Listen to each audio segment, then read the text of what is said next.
Silakan duduk. Shalom Bapak Ibu Saudara yang dikasih oleh Tuhan. Kita akan bersama-sama langsung membukakan firman Tuhan dari kitab Roma, pasalnya yang ke-12.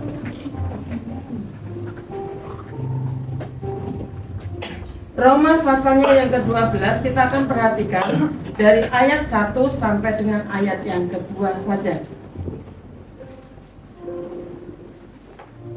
Roma 12 ayat 1 sampai dengan ayatnya yang kedua. Mari kita baca bersama-sama. 1, 2, 3. Karena itu saudara-saudara, demi kemurahan Allah, aku menasihatkan kamu supaya kamu mempersembahkan tubuhmu sebagai persembahan yang hidup, yang kudus, dan yang berkenan kepada Allah. Itu adalah ibadahmu yang sejati. Janganlah kamu menjadi serupa dengan dunia ini, tetapi berubahlah oleh pembaharuan budimu, sehingga kamu dapat membedakan manakah kehendak Allah, apa yang baik, yang berkenan kepada Allah, dan yang sempurna. Saya akan mengulang di ayat yang kedua. Perhatikan Bapak Ibu. Janganlah kamu menjadi serupa dengan dunia ini, tetapi berubahlah oleh pembaharuan budimu, sehingga kamu dapat membedakan manakah kehendak Allah, apa yang baik, yang berkenan kepada Allah, dan yang sempurna. Bapak Ibu Saudara yang dikasihi oleh Tuhan, pada hari Minggu kita sudah bersama-sama mendengarkan firman Tuhan yang disampaikan oleh Bapak Pendeta, yaitu di ayat yang pertama. Dan sekarang kita akan fokus di ayat yang kedua. Dan kalau kita perhatikan di dalam Alkitab kita tadi, dalam bacaan yang sudah kita baca bersama-sama, di situ kebenaran firman Tuhan pada pagi hari ini hendak mengajar kepada setiap kita, hendak menasehati akan setiap kita, agar kita jangan hidup serupa dengan dunia ini. Perhatikan Bapak Ibu Saudara yang dikasihi oleh Tuhan. Kebenaran firman Tuhan siang hari ini membawa kepada setiap kita, mengajak kepada setiap kita, menginginkan kepada setiap kita umat Tuhan untuk kita tidak hidup serupa dengan dunia ini. Dan itu yang Tuhan mau di dalam kehidupan kita sebagai anak-anak Tuhan, anak-anak Allah yang sudah ditebus oleh darah Yesus sendiri, darah yang sangat mahal dan sudah dibayar cash, dibayar lunas, gak kredit Tuhan, gak nyicil. Dan itu sudah Tuhan lakukan di Bukit Golgota.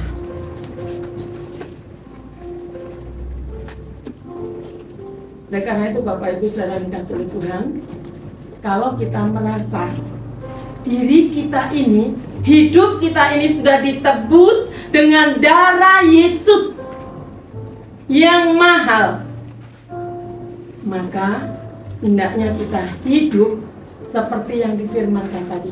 Jangan serupa dengan dunia ini, atau kita jangan hidup sama dengan dunia ini.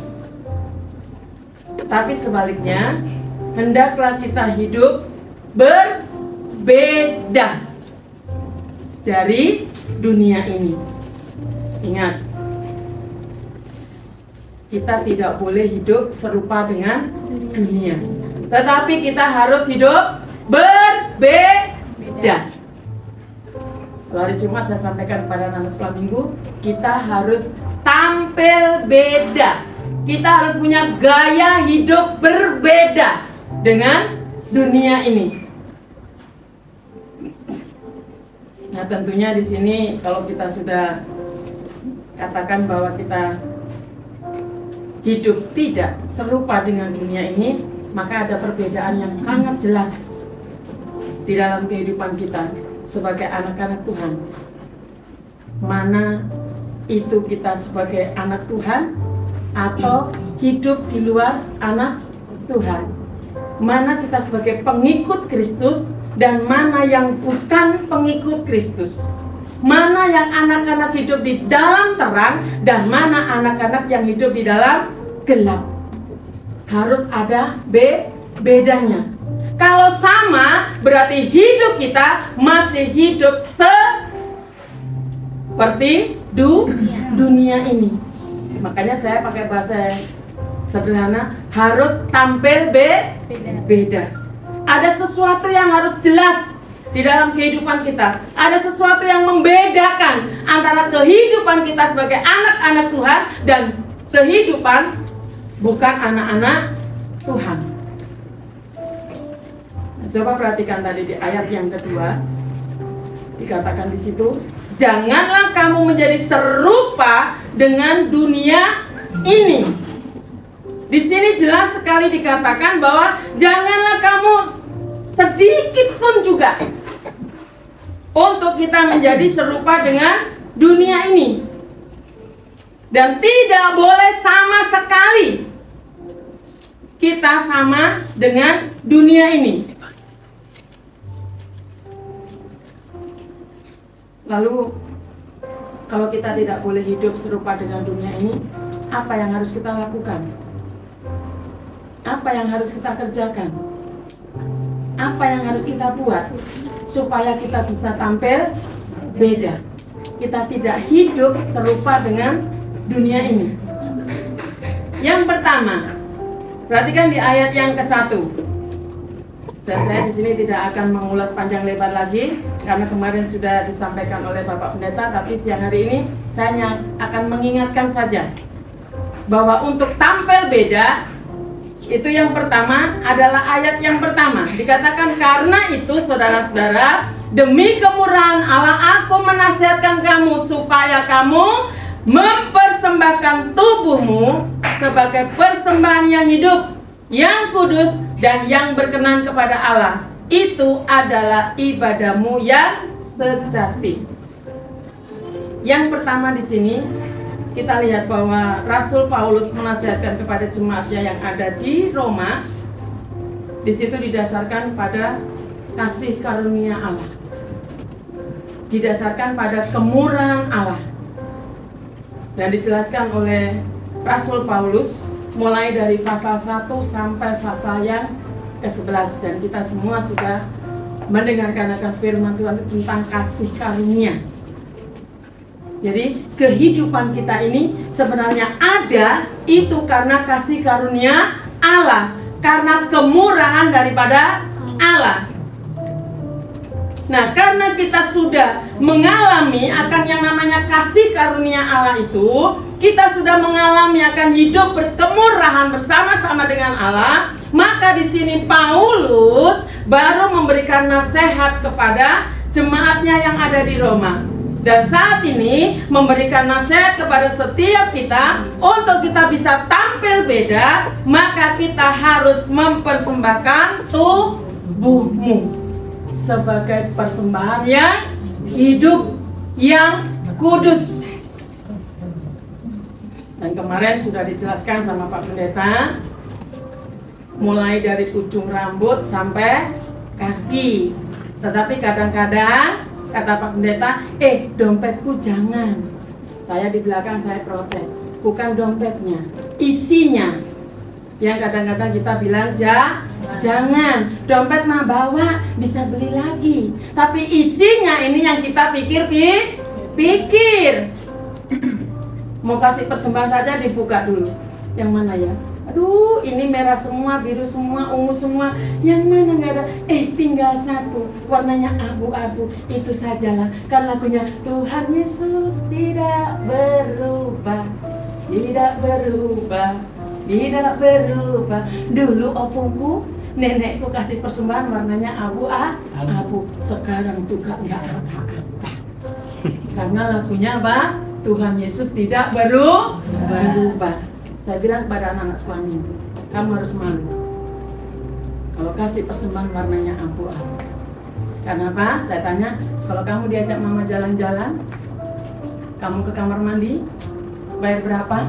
Mereka jawab, nah itulah yang kamu lakukan untuk Tuhan untuk Tuhan Yesus. Bapak Ibu, hari Rabu dikupas lagi, Pak Pendeta tetap dompetku jangan.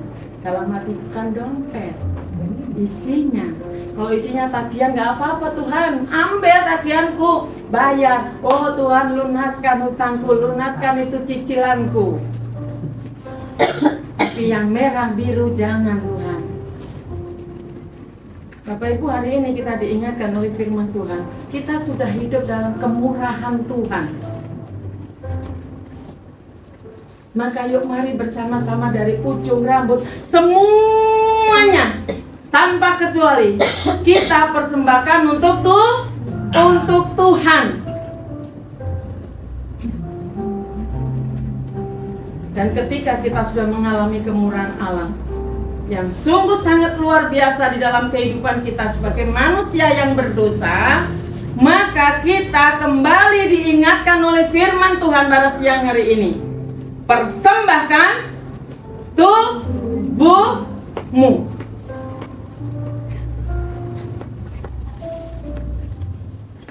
Ketika saudara dan saya secara terus-menerus mempersembahkan akan tubuhmu kepada Tuhan, maka itu yang membuat hidup kita tidak serupa dengan dunia ini. Dan mempersembahkan tubuh itu artinya adalah bahwa kita itu menyerahkan semuanya, menyerahkan seluruhnya, seluruh anggota tubuh kita ini kita persembahkan kepada Tuhan untuk dipakai oleh Tuhan sebagai senjata-senjata kebenaran, bukan dipakai untuk senjata-senjata kelaliman. Jadi tangan kita, kaki kita, mata, telinga, semuanya kita pergunakan untuk memuliakan nama Tuhan. Kalau yang masih suka pukul-pukul, masih suka tendang-tendang, masih suka mencuri, stop. Apalagi sekarang lagi viral, suami pukul istri, stop. Yang suami-suaminya gampang colek istri, marah sedikit, marah sedikit, tang, stop. Anggota tubuh kita persembahkan untuk Tuhan. Jangan ikutin yang tidak baik. Kita tidak tahu kebenarannya seperti apa, mana-mana kita boleh komen, sah komen. Tapi untuk tidak terus ngomenin itu terus, ya capek nanti kita ketemu ini komen, ketemu ono komen. Bahkan saya di sekolah pun baru duduk sudah weng. Akhirnya saya stop, belum berdoa sudah ngoceh dulu orang lain. Saya ngantar anak-anak pramuka pun duduk, Pak sopir langsung bunyi weng. Akhirnya saya keluarkan senjata Allah, tet. Oh iya Bu, kita harus bersyukur. Dikunci dengan firman Tuhan, stop gitu ya. Coba mari kita bersama-sama sekarang belajar untuk supaya kita tidak hidup serupa dengan dunia ini. Persembahkan seluruh anggota tubuh kita ini untuk senjata-senjata kebenaran, agar dipakai oleh Tuhan untuk menjadi saksi, untuk menjadi alat daripada Tuhan. Sama kita mama-mama, ya, saya sendiri sulit, saya akui sulit untuk mengendalikan mulut yang tidak gampang baru ini karena kalau sudah pulang capek, ternyata rumah, ya ampun Tuhan, sudah ditahan, sudah berusaha ditelan, pas cuci piring keluar, oh Tuhan Yesus. Sulit. Bukan hanya dompet saja Pak Pendeta yang sulit, ternyata mengendalikan diri ini sulit. Kadang-kadang berpikir udah capek, ditambahin, ya siapa yang gak emosi gitu ya. Tapi oh Tuhan tolong, Kata Pak Pendeta, daripada marah-marah ya nyapulah, daripada marah-marah cucilah. Tapi kan kita protes lagi, capek Pak Pendeta. Udah pulang kerja masih disuruh nyuci, masih disuruh ini, capek. Sampai akhirnya kemarin anak saya yang kena. Tahu nggak mama capek? Kakinya udah panas. Saya biarin aja. Akhirnya dia sambil main HP sambil ngerundel, saya lirik juga, oh kakinya dikasih makan. Berat kita bisa ngomong mempersembahkan tubuh sebagai persembahan yang kudus, yang benar. Tapi kesenggol sedikit, mek.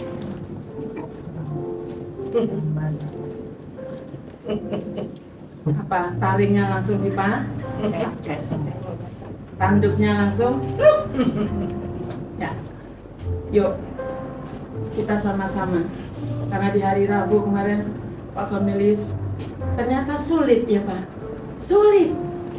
Katanya kita hidup di zaman anugerah karena Yesus. Tetapi dengan perilaku inilah yang kata Pak Cornelius sulit. Nanti Pak, hari Minggu ya, kita mau bersama-sama belajar. Saya belajar, Bapak Ibu belajar untuk sungguh-sungguh mempersembahkan tubuh kita ini sebagai persembahan yang kudus. Bukan hanya mempersembahkan tubuh stop, tapi dikatakan firman Allah tadi sebagai persembahan yang hidup dan yang kudus. Ditambah lagi dan yang berkenan kepada Allah. Saya bilang Tuhan kok pas yang ini agak berat, agak sulit. Tapi saya katakan kepada Tuhan, saya percaya kalau kita senantiasa hidup dekat dengan Tuhan dan terus berserah diri di hadapan Tuhan, terus menyerahkan hidup secara total di hadapan Tuhan, pasti Tuhan akan kikis itu carang-carang yang tidak berguna, sehingga kita akan bisa mempersembahkan tubuh kita ini sebagai persembahan yang kudus. Yang kedua, untuk kita bisa hidup tidak serupa dengan dunia ini adalah di ayat yang kedua.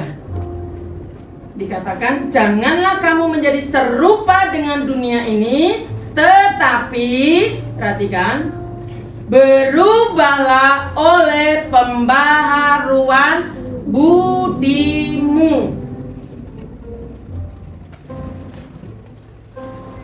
Yang kedua, untuk kita tidak hidup serupa dengan dunia ini, kita harus berubah. Dikatakan di dalam firman Tuhan, berubah oleh pembaharuan budimu. Di situ ada kata berubah. Nah, berubah ini sama artinya dengan bertobat. Nah, yang namanya orang berubah itu nggak hanya setengah-setengah ya. Berubah itu ya 360 derajat, bukan 180. Karena kalau masih 180 itu baliknya cuman, nah, tapi harus seret balik kaki. Ya, itu namanya berubah, bertobat. Bertobat dari cara apa? Cara pandang kita, cara berpikir kita, cara bersikap, cara bertutur kata, cara bertingkah laku dan lain sebagainya. Harus semuanya berubah, harus semuanya bertobat.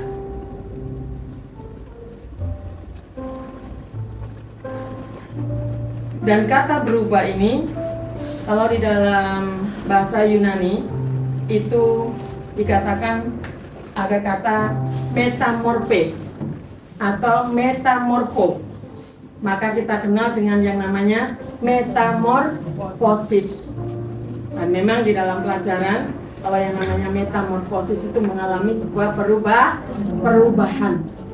Metamorfosis, ada metamorfosis sempurna, ada metamorfosis tidak sempurna. Nah, tetapi semuanya antara metamorfosis sempurna dan tidak sempurna, semuanya ini mengalami yang namanya sebuah perubahan. Dan di situ sudah ditayangkan. Saya memberikan contoh adalah perubahan daripada kupu-kupu. Bapak Ibu perhatikan. Kalau anak-anak sekarang udah canggih semua ini. Perubahan kupu-kupu itu dimulai dari telur. Nah, telur yang kecil-kecil itu dia akan mengalami metamorfosis. Dia akan mengalami perubahan menjadi ulat. Dari ulat, dia akan mengalami perubahan menjadi kepompong. Setelah kepompong, dia akan mengalami perubahan menjadi kupu-kupu. Nah, Bapak Ibu perhatikan, di dalam gambar tersebut mulai dari telur ke ulat. Ini ada sebuah proses yang dijalankan untuk berubah menjadi ulat. Dan saat menjadi ulat, ini menjijikkan. Kita saja kalau ada ulat, kadang kita langsung belum nyentuh, masih lihat ulatnya di situ. Aduh, gatal. Sudah seluruh tubuh udah digaruk-garuk. Baru lihat, belum nyentuh, apalagi kalau sampai ke tubuh kita ini, ke tangan kita. Pasti kita teriak-teriak, tolong. Aduh, yang di dalam apa keluar apa ulat. Ada yang santai aja, cuman ulat. Selain menjijikkan, ulat ini juga merugikan. Taruh di pohon satu ulat, daunnya akan habis. Semalam udah habis. Tadi pagi pas saya nyapu-nyapunya dari kemarin saya udah mikir, ini tanamanku kalau dicabutin anak-anak, biasanya anak-anak tuh kalau lewat langsung ceret, lewat lagi ceret. Tapi ini kayaknya bukan tangan anak-anak. Ini ada ulat. Jadi saya cari-cari mana ya ulatnya. Terus sebelah ini ngomong, Bu, ini kayaknya dimakan ulat. Iya. Kalau udah dimakan ulat itu batangnya aja yang sisa, daunnya udah habis. Mana Bu ulatnya? Nggak tahu, biasanya hijau dia sama dengan daunnya di situ. Jadi susah, mataku nggak lihat, apalagi aku nggak pakai kacamata. Dia bolak-balik, mana ya Bu, nggak ada. Itu ada semalam lagi udah habis tumbuhan saya nanti. Nah, sangat-sangat merugikan. Jadi pada saat jadi ulat ini bukan hanya menjijikkan tetapi merugikan. Pak Tani kalau sawahnya ada ulatnya marah-marah dia. Udah pusing kepalanya. Habis nanti tanamannya. Nah, setelah dia jadi ulat, dia akan bermetamorfosis menjadi kepompong. Nah, kalau sudah jadi kepompong, dia akan diam saja. Bahasa anak-anak yang saya sampaikan kalau di sekolah supaya mudah nangkap, itu sedang berpuasa. Dia nggak tengok kanan, tengok kiri, dia diam, gantung, diam, ya nggak makan, ya nggak minum, pokoknya diam, puasa. Makanya saya gampangnya ke anak-anak supaya mereka mudah mengingat. Nah, kalau sudah begitu ini ada masanya. Dia akan pelan-pelan buka. Pada waktunya dia akan berubah menjadi kupu-kupu. Nah, perhatikan, dari ulat ke kepompong mulai sudah tidak menjijikkan. Anak-anak kecil pun kalau sudah lihat gantung ada kepompong, kadang-kadang mereka nggak ngerti, langsung diambil cret. Taunya di dalam sudah ada barangnya, ada bendanya di situ. Sudah nggak menjijikkan lagi. Dan kalau sudah menjadi kupu-kupu, dia akan menjadi hewan yang indah, yang menyenangkan, membanggakan. Anak kecil terbang ikut mak, ambil tangkap itu kupu-kupu. Apalagi kalau kupu-kupunya warna-warni. Saya cari-cari mana ya ada gambar kupu-kupu yang indah. Ternyata hanya dapatnya ya warnanya coklat sama hitam. Ya sudahlah, bagus, diwarnai langsung sama Tuhan. Itu pun sudah senang, sudah indah. Coba kita sekarang berpikir dalam kehidupan kita. Yang namanya berubah. Kita ini adalah manusia yang berdosa. Kita mungkin sadar atau tidak, banyak cara hidup kita ini yang menjijikkan. Banyak pola pikir kita yang juga tidak menyenangkan kanan kiri kita. Banyak juga perkataan-perkataan kita yang menyakitkan. Banyak sikap perilaku kita juga yang orang lain, kata bahasa Sunda, pika sebelen aku melihat anak itu. Bukan hanya sebel, ditambahin pika sebelen. Itu sangat-sangat menyebalkan. Apa? Oream tuh. Ada yang males aku. Jadi ngelihatnya sudah nggak mau. Coba sadar atau tidak, sebenarnya itu yang ada dalam kehidupan kita. Itu kita saat itu sedang menjadi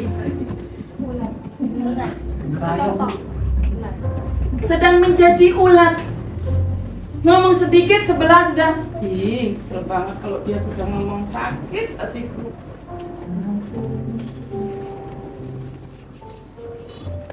Belum lagi ditambah dengan yang lain-lain. Nah, kalau sudah seperti ini, yang sudah saat menjijikkan ini, kita jangan bertahan di menjijikkan ini. Kata firman Tuhan tadi, berubahlah. Kita harus mengalami metamorfosis. Dan saat menjadi metamorfosis ini, kita mengalami metamorfosis ini, memang ada proses untuk bisa menjadi kepompong. Saat-saat proses ini sakit. Gak usah jauh-jauh. Saya dengan Bapak, kalau Bapak sudah ngomong yang rasanya saya gak terima, saya sakit hati.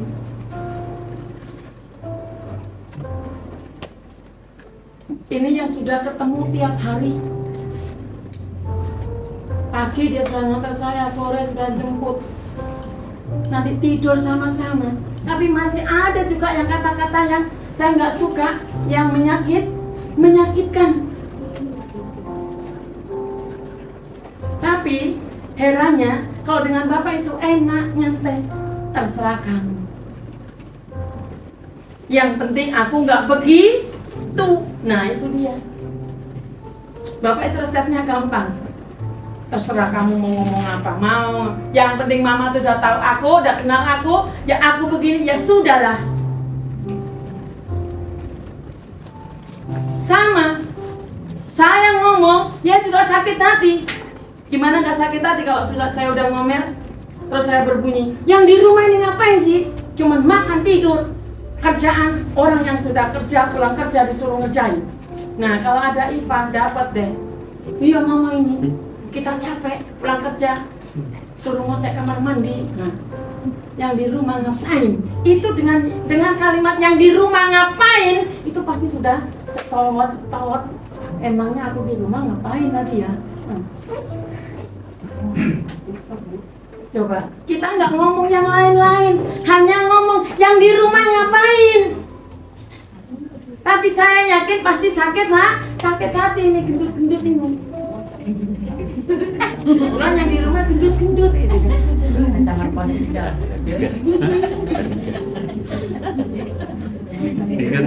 Tiga. Gak usah yang lain-lain ngomong.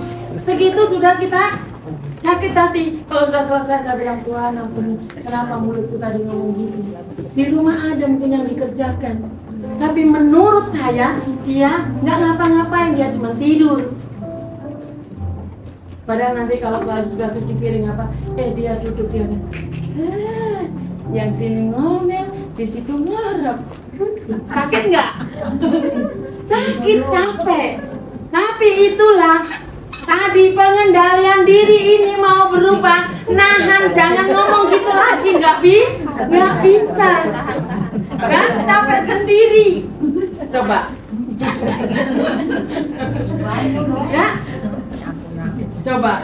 Saya waktu nerangin di sekolah nggak seberapa saya pikirkan. Karena anak hafalkan ya, nanti ada belalang, ada ini hafalkan. Hanya begitu aja. Tapi ternyata pada saat saya merenungkan bagian firman Tuhan ini, iya ya, sadar atau tidak hidup kita ini sebenarnya sudah menjijikkan. apalagi kalau sudah datang manyun. Enak nggak? Kita yang di rumah, terus suami kita pulang kerja, manyun. Ditanya, diem aja. Yuk, mama mau ngapain? Mau dibikinin kopi? Salah. Mau dibikinin gorengan? Salah. Oh? Kalau diem aja, nanti jangan. Udah tahu orang diem aja. Salah lagi kan?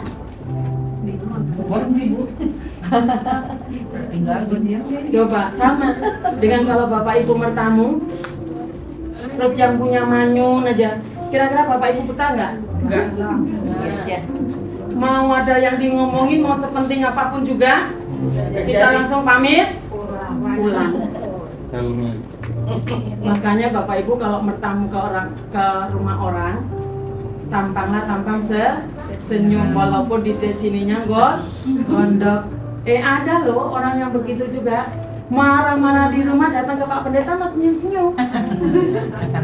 Tapi ada juga orang yang marah-marah di rumah, mau konseling sama Pak Pendeta, masih di sini juga marah-marah. Itu Pak tadi mana? Kata Pak Pendeta, duduk dulu. Orang belum apa-apa sudah mang. Ya. Coba yuk kita sama-sama sekarang belajar dan menyadari ternyata ada banyak hal yang kita lakukan di dalam kehidupan kita itu seperti ulat. Menjijikkan. Jadi kalau lihat temannya muda-mudi khususnya yang menjijik, kamu ulat ya. Itu kan sudah gel-gel ya. Ya, itu hal-hal yang tidak baik. Jadi kita harus mengalami perubahan, dan dalam perubahan ada yang namanya suatu proses tadi sampai menjadi kupu. Yuk, semua kita, nggak ada kita di dunia ini orang yang nggak pernah salah, yang nggak berdosa. Semua kita pernah salah, semua kita berdosa. Tapi jangan diulang dan diulang. Sudah tahu salah, dipendam, diulang-ulang. Apalagi sekarang zamannya zaman IT. Ayo, mama, bapak, ayo. Yang suka masih simpen nomor mantan pacar, cepat-cepat dibuang. Turut. Dan kadang-kadang kalau ditanya itu siapa Pak? Ada itu teman, kamu nggak perlu tahu. Bapak Ibu kalau sudah begitu berbahaya. Dan kadang-kadang kalau kita senang tetap menjadi ulat, yang tadinya istrinya tahu, namanya itu diganti nama. Ketemu lagi lu, kok ada lagi? Baru lagi ya Pak? Udah diam. Yuk, coba cepat buang sifat perilaku yang seperti itu. Kita harus berani berkata stop. Kalau kita nggak berani berkata stop, akan ada banyak cara ini untuk kita tetap menjadi ulat. Sama di dalam kita mempersembahkan tubuh yang lain.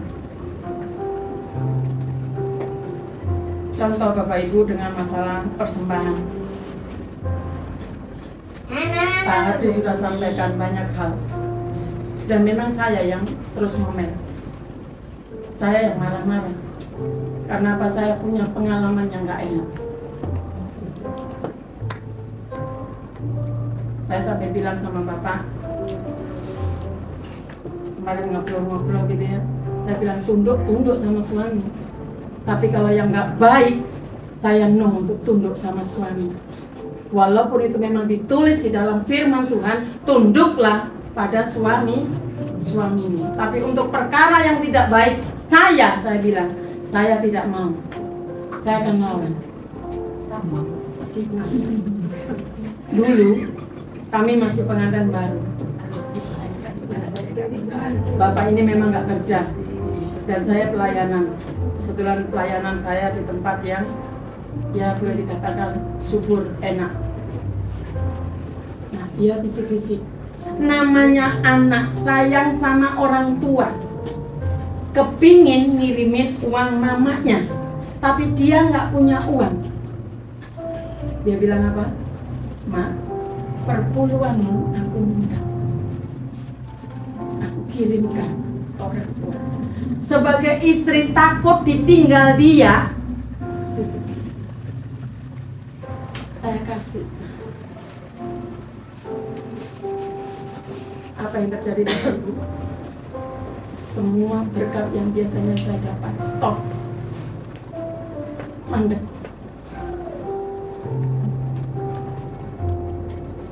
Makanya saya waktu itu saya terus berbunyi dan saya terus bilang, "Tuhan ampuni, Tuhan ampuni." Dan hari ini pun, dari kemarin-kemarin dia nggak tahu apa yang saya kumpulkan. Berkat pun stop. Sampai semua teman saya sudah valid, tinggal saya yang belum valid. Saya bilang, "Tuhan ampuni." Suami saya sudah berjanji di hadapan Tuhan akan mengerjakan apa yang sudah pernah dilakukan kepada Tuhan. Dan akhirnya saya datang pada dinas. Dia bilang, "Bu, sabar. Karena ibu berubah dari K13 menjadi kurikulum merdeka. Semua yang kurikulum merdeka belum. Tunggu." Saya bilang dengan ucapannya dinas, saya bilang, "Terima kasih Tuhan, Engkau sudah memberikan jawaban kepada saya. Tidak membendung berkat yang saya akan dapat." Akhirnya saya bilang, "Pak, harus berapa hari sekali saya melihat? Gak usah sering-sering. Tunggu sampai pada waktunya." Karena Bapak Dinas ini bilang begitu, saya bilang, "Oh iya Pak, saya harus belajar menunggu waktu Tuhan." Dia bilang, "Tuh bisa jawab waktu Tuhan." Dan sampai hari ini saya belum berani melihat. Karena saya terus berkata kepada Tuhan, "Tuhan, ajar saya sabar, ajar saya tekun. Apa yang sudah menjadi ikrar kami." Akhirnya saya bilang, kami itu suami dengan saya, pasti Tuhan akan kembalikan apa yang menjadi berkat itu untuk saya. Karena apa? Tuhan tahu kok, berkat yang saya terima bukan untuk perut saya, bukan untuk perut anak-anak saya, atau untuk pelayanan di tempat ini.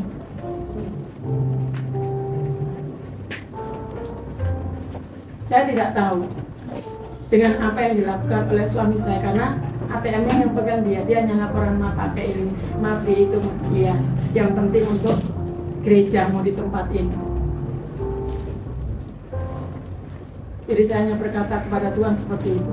Tuhan tahu kok, berkat itu nggak pernah saya nikmati sendiri. Nah, Bapak Ibu Saudara yang dikasih oleh Tuhan, yuk kita sama-sama belajar untuk tidak terus menjadi ulat, tapi kita akan mengalami perubahan menjadi kupu-kupu. Dan ini yang saya inginkan di dalam kehidupan saya, untuk menjadi kupu-kupu, untuk hidup menyenangkan hati Tuhan, enak dipandang oleh sekeliling. Semua orang yang melihat kehadiran kita senang.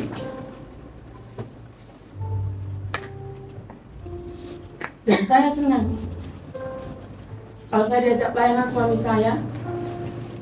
Biasa, kalau dia selesai firman Tuhan, pasti ada amplopnya. Dan dia suka bilang begini, "Mak, amplopnya nggak aku ambil ya, aku kembalikan saja."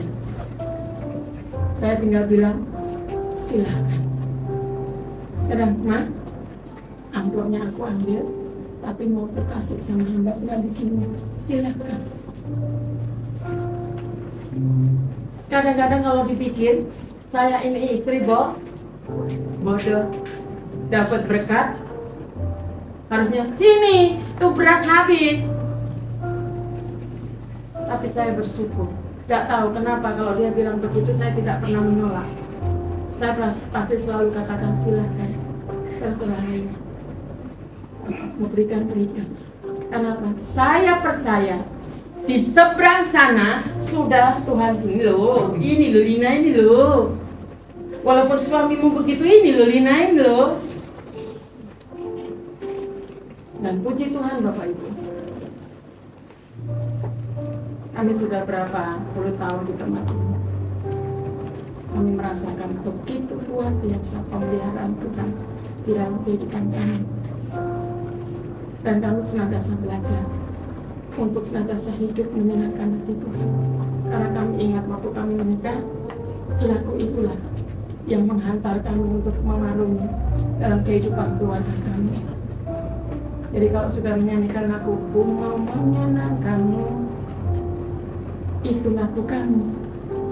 Waktu kami diberkati, kami disuruh menyanyikan lagu, ternyata itu lagu yang kami naikkan.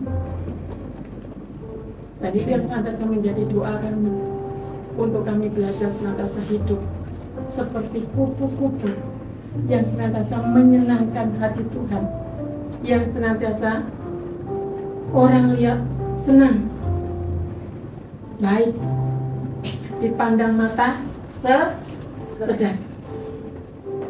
Dan itu yang harus menjadi perjuangan kita semua sebagai anak-anak Tuhan, sebagai orang-orang yang percaya kepada Tuhan, untuk bisa menjadi kupu-kupu yang indah. Walaupun tadinya kita menjijikkan, tapi kita mau berubah dan sampai pada akhirnya kita menjadi kupu-kupu yang indah. Kita harus hidup serupa dengan gambar daripada Tuhan. Kenapa? Ingat, waktu Tuhan menciptakan manusia, Tuhan katakan apa? Yuk, segambar dengan Allah. Nah, ini yang Tuhan mau dalam kehidupan kita. Kita bukan segambar dengan dunia ini, tapi kita harus segambar dengan Allah. Kita kembalikan lagi karakter Tuhan di dalam kehidupan kita. Karakter Kristus itu harus ada di dalam hidup kita. Jadi tidak ada lagi kata aku sudah dari sononya. Memang aku kayak begini Bu Pendeta, sudah dari sononya ini perilakuku begini. Tidak ada lagi. Bisa diubah, bisa berubah. Siapa yang sanggup mengubahkan? Tuhan Yesus. Mari kita sama-sama berkata di hadapan Tuhan, ubah hatiku Tuhan seputih salju. Mari kita bersama-sama duduk.